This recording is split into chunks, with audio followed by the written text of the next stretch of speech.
அன்புள்ளம் கொண்ட next gen நேயர்கள் அனைவருக்கும் எனது பணிவான வணக்கங்கள். நம்ம நெக்ஸ்ட் ஜென் சேனல்ல ஒவ்வொரு மாதமும் நம்ம பலன்கள் சொல்லின்னு வந்துட்டு இருக்கோம் இல்லையா?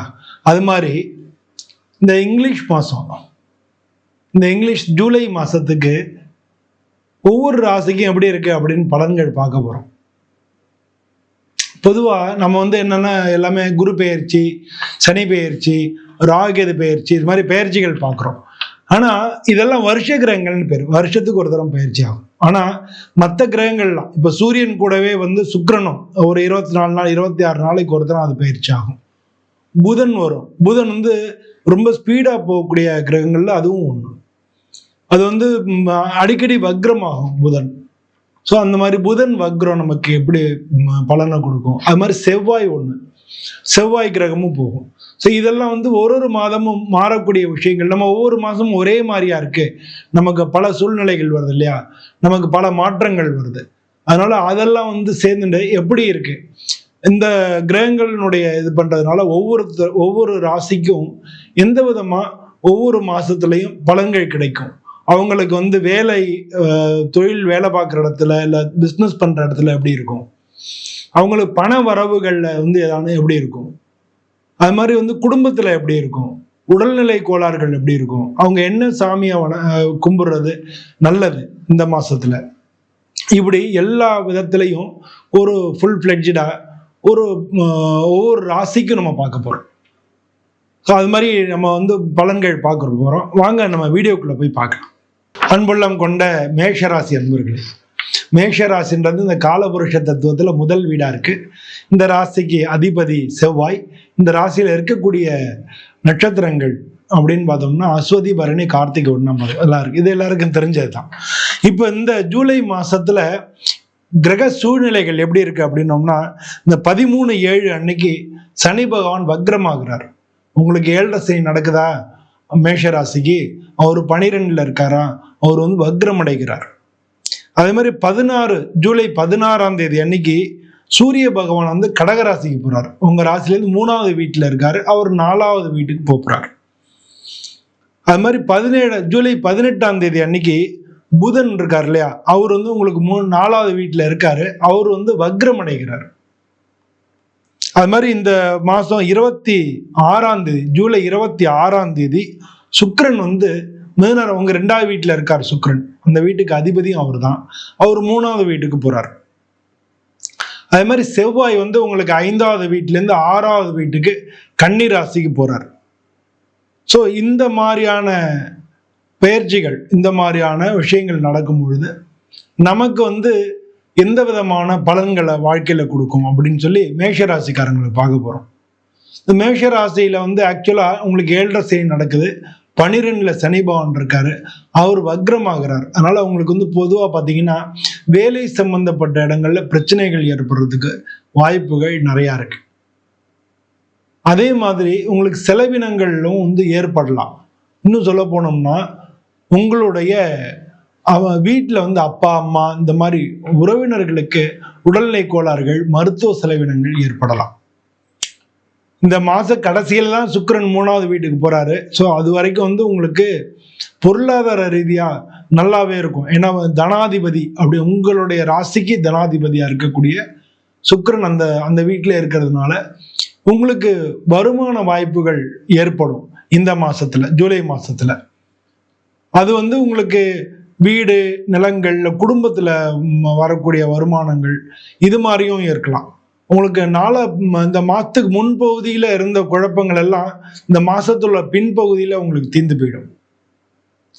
ஏன்னா உங்களுக்கு 5வது வீட்டுக்கு அதிபதி அவர் சூரியன் 3வது வீட்டுல இருக்காரு.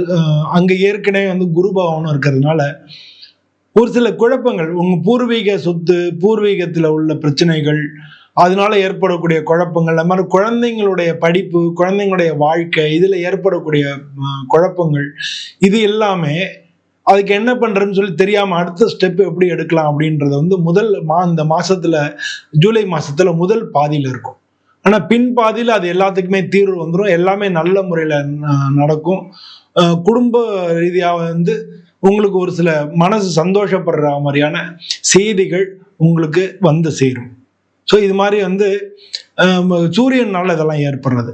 புதன் வந்து 4வது வீட்டில் இருக்காரு, அவர் வந்து வக்ரம் அடைகிறார். ஆனா புதன் வந்து உங்களுக்கு 3, 6க்கு அதிபதி. இது வந்து உங்களுக்கு ஒரு நல்ல விஷயம்.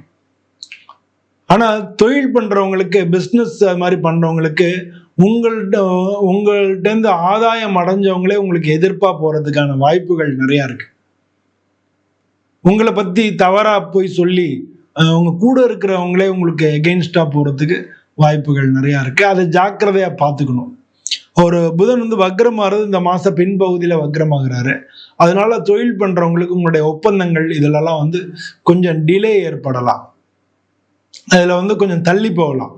உங்களுடைய காரியங்கள் அதெல்லாம் தள்ளி போகலாம். நீங்க வேலை பார்த்துக்கிட்டு இருந்தீங்கன்னா உங்களுக்கு வர வேண்டிய ப்ரொமோஷன் அந்த மாதிரியான விஷயங்கள் எல்லாமே தள்ளி போகலாம். ஸோ பொதுவாக வந்து வேலை பார்க்குறவங்கள யாராக இருந்தாலும் சரி, கூட வேலை பார்க்குறவங்கள்ட்ட பொதுவாக உங்களுடைய ரகசியங்களை பகிர்ந்துக்காமையும் யாரை பற்றி விமர்சனம் பேசாமையும் இருக்கிறது நல்லது. ஸோ இந்த மாதிரி வந்து இந்த மாசத்துல நீங்கள் மெயின்டைன் பண்ணிக்கிறது உங்களுக்கு நல்ல பலனை கொண்டு வந்து தரும். அதே சமயம் வீடு உங்களுக்கு பெண்களால் ஆதாயம் உண்டு. இந்த மாதத்து முழுமைக்கு அந்த பெண்களால் ஆதாயம் உண்டு. அவங்களுடைய விஷயங்கள்ல வந்து நீங்கள் அதீதமாக தலையிடாமல் இருக்கிறது உங்களுக்கு நல்லது. அது பின்னால பிரச்சனைகளை உருவாக்கும்.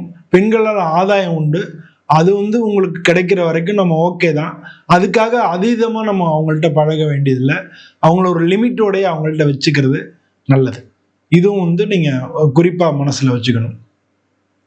குடும்பத்தை பொறுத்தவரை குடும்பத்தில் நல்ல மகிழ்ச்சியான சூழ்நிலை இல்லாமல் குடும்பத்தோட நீங்கள் வெளியில் போயிட்டு வர்றதுக்கான வாய்ப்பு இருக்குது. குடும்பத்தில் புதுசாக ஒருத்தர் வர்றதுக்கும், அதாவது உறவினர்களுடைய வருகையும் அது மூலமாக சந்தோஷமும் அதெல்லாம் வந்து உங்களுக்கு ஏற்படும். ஸோ உங்கள் பேரில் இருக்கக்கூடிய மதிப்பு மரியாதைகள் குடும்பத்தில் வந்து அதிகரிக்கும். ஸோ இதெல்லாம் வந்து குடும்ப ரீதியாக நமக்கு ஏற்படக்கூடியது. உடல்நிலை பொறுத்தளவில் உங்களுக்கு இந்த மாதத்துல பெரிய லெவலில் பிரச்சனைகள் எதுவும் இல்லை. உங்களுக்கு வந்து செவ்வாய் வந்து உங்களுக்கு 5வது வீட்டில் இருக்காரு. இந்த மாதம் கடைசியில தான் இந்த செவ்வாய் 6வது வீட்டுக்கு போறாரு. முதுகு வலி இருக்கும், முதுகுல வந்து வலி இருக்கும், இடுப்பு வலி, முதுகு வலி, இந்த மாதிரியான விஷயங்கள் வந்து வரலாம். இதை மட்டும் நீங்க பார்த்துக்கணும். அதுவும் இந்த மாச கடைசியில தான் வரும். அது மாதிரி சின்ன சின்ன விஷயங்கள்லாம். மற்றபடி ஜென்ரலா பார்த்தோம்னா இந்த மாசத்துல வேலைகள் நல்லா இருக்கும். ஆனா கூட வேலை பார்க்குறவங்களோட ஜாக்கிரதையா இருக்கணும், ரகசியங்களை பகிர்ந்துக்காம இருக்கணும். மற்றபடி வேலைகள்லாம் நல்லா இருக்கும், உங்களுக்கு நல்ல பேர் கிடைக்கும். அதெல்லாம் வந்து உங்களுக்கு பிரச்சனை இல்லை. இப்போ வேலை தேடிட்டு இருந்தீங்க அப்படின்னா வேலை உங்களுக்கு முன்னாலே இந்த மாசத்துடைய முன்பகுதியிலே வேலை கிடைச்சிடணும். அப்படி இல்லாட்டினா டிலே ஆகும். அது மாதிரி இப்போ வந்து திருமணம் அந்த மாதிரியான விஷயங்களுக்கு முயற்சி பண்ணிக்கிட்டு இருந்தா திருமண வாய்ப்புகள் வந்து இந்த மாசத்துக்குள்ள அமையறதுக்கு நிறைய சான்சஸ் இருக்கு.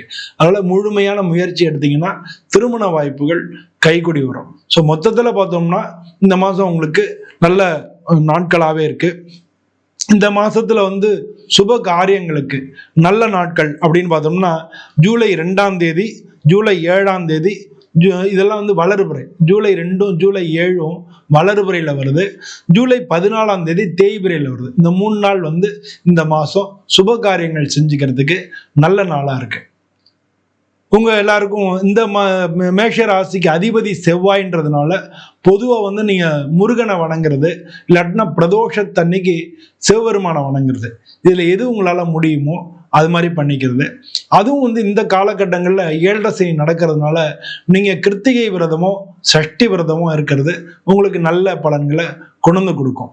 இது மாதிரி நீங்க பண்ணிட்டீங்கனாலே உங்களோட கஷ்டமான எல்லாம் கூட இந்த மலை போல சிரமங்களோட பனி போல நீங்கிடும்னு சொல்லுவாங்கல்ல, அது மாதிரி உங்களுக்கு எல்லா காரியங்களும் ஈஸியாவே நீங்கிடும். இது மாதிரி இன்னொரு வீடியோல உங்களை நான் மீண்டும் சந்திக்கிறேன். எல்லோருக்கும் நன்றி கூறி உங்கள்கிட்ட விடைபெறுகிறேன். நன்றி, வணக்கம்.